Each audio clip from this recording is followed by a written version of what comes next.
आज नरसिंह जयंती का महापर्व है, जो भगवान नरसिंह का जन्मदिन के नाम से भी जाना जाता है। आज भगवान विष्णु के नरसिंह अवतार का पूजन होता है। श्री कृष्ण भगवान को आज बांसुरी देनी चाहिए, ऐसा विधान है। तो चलिए जानते हैं नरसिंह जयंती के बारे में कि इसमें पूजा कैसे की जाती है। आज 22 मई दिन बुधवार को नरसिंह जयंती मनाया जाएगा। हालांकि 21 तारीख को भी मनाया गया था, क्योंकि मान्यता के अनुसार भगवान नरसिंह ने शाम को ही हिरण्यकशिपु का वध किया था, परंतु व्रत आज भी कर सकते हैं। इस दिन भगवान विष्णु ने नरसिंह अवतार लेकर अपने भक्त की रक्षा की थी। इस दिन भगवान श्री कृष्ण को बांसुरी अवश्य देना चाहिए और रात्रि के समय जागरण करना चाहिए। आज के रात में जागरण करने का एक बहुत सुंदर विधान है। आइए जानते हैं नरसिंह जयंती पूजा विधि और कथा। वैशाख मास के शुक्ल पक्ष की चतुर्दशी तिथि को नरसिंह जयंती व्रत किया जाता है। वैसे तो वैशाख मास के हर एक तिथियों का अनुपम महिमा है, उसका वर्णन अनंत है। पौराणिक मान्यताओं के अनुसार इस दिन भक्त प्रहलाद की प्रार्थना पर हिरण्यकश्यप का वध करने के लिए भगवान नरसिंह का प्राकट्य हुआ था। नरसिंह चतुर्दशी को भक्तगण संकल्प पूर्वक व्रत रखते हैं। इस दिन भगवान नरसिंह के साथ माता लक्ष्मी की पूजा अर्चना की जाती है और अंत में शंख, घंटे एवं घड़ियाल से नरसिंह भगवान की आरती की जाती है और रात्रि के समय जागरण किया जाता है। भगवान विष्णु के 10 अवतार में नरसिंह चौथा अवतार है। इस अवतार में भगवान विष्णु का आधा शरीर मनुष्य और आधा सिंह के समान था। आइए जानते हैं नरसिंह जयंती व्रत पूजा और विधि कथा। नरसिंह जयंती कल 21 मई को शाम 5:40 पे शुरू हो चुका था और समापन आज 22 मई को शाम 6:48 पर हो जाएगा और 6:48 के बाद पूर्णिमा तिथि पुनः शुरू हो जाएगी। दोनों ही दिन सूर्यास्त काल में चतुर्दशी की व्याप्ति की स्थिति में यह जयंती है। या तो आप आज व्रत कर सकते हैं या फिर आप कल कर चुके हैं तो कोई बात नहीं है। भगवान विष्णु ने नरसिंह अवतार शाम के समय लिया था, क्योंकि हिरण्यकश्यप को वरदान था कि वह ना तो दिन और ना ही रात में मर सकता है। इसलिए इस वर्ष दोनों दिन नरसिंह जयंती मनाने का विधान है। इसलिए इस वर्ष 21 और 22 मई को नरसिंह जयंती मनाई जाएगी, क्योंकि चतुर्दशी तिथि को पहले दिन ही संध्या काल में चतुर्दशी तिथि व्याप्त रहेगी और दूसरे दिन भी व्याप्त रहेगी। नरसिंह जयंती की पूजा विधि इस प्रकार है।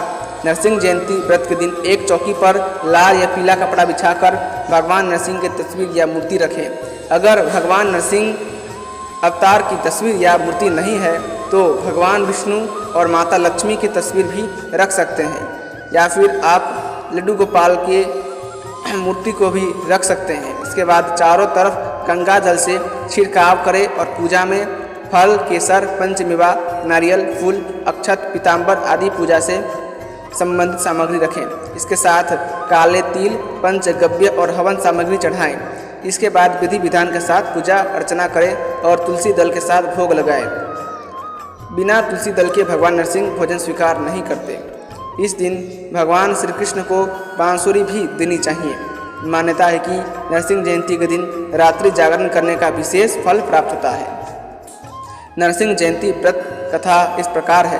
पौराणिक कथा के अनुसार जब हिरण्याक्ष का वध हुआ था तो उसका भाई राक्षस राज हिरण्यकश्यप बहुत दुख हुआ था, क्योंकि भगवान ने वराह अवतार धारण कर हिरण्याक्ष का वध करके धरती माता को उसके पाप से बचाया था। अपने भाई की मृत्यु का बदला लेने के लिए हिरण्यकश्यप ने कठोर तप किया। राक्षस राज ने ब्रह्मा जी व शिव जी को प्रसन्न कर उनसे मनुष्य, देवता, पक्षी, पशु आदि से न मरने का वरदान प्राप्त कर लिया था। यही नहीं, न रात को, न सुबह को, न दोपहर को न मरने का वरदान प्राप्त कर लिया था। वरदान पाकर हिरण्यकश्यप ने भगवान की पूजा करने वालों को कठोर दंड देना शुरू कर दिया और उन सभी से अपनी पूजा करवाता था। वह अपनी प्रजा को तरह तरह की यातनाएं और कष्ट देने लगा और इस कारण प्रजा अत्यंत दुखी रहती थी। देवताओं की स्तुति से प्रसन्न होकर भगवान विष्णु ने हिरण्यकश्यप के वध का आश्वासन दिया। इन्हीं दिनों हिरण्यकश्यप की पत्नी कायाधु ने एक पुत्र को जन्म दिया, जिसका नाम प्रहलाद रखा गया। राक्षस कुल में जन्म लेने के बाद भी बचपन से ही प्रहलाद भगवान नारायण की भक्ति करने लगा। वह महल के बच्चों को भी धर्म का उपदेश देते थे। हिरण्यकश्यप ने प्रहलाद का मन भगवान की भक्ति से हटाने के लिए कई असफल प्रयास किए, लेकिन वह सफल नहीं हो सका। एक दिन क्रोधित हिरण्यकश्यप ने प्रहलाद को दरबार में बुलाया और डांटते हुए कहा कि तूने किसी की आज्ञा से मेरे विरुद्ध काम किया है।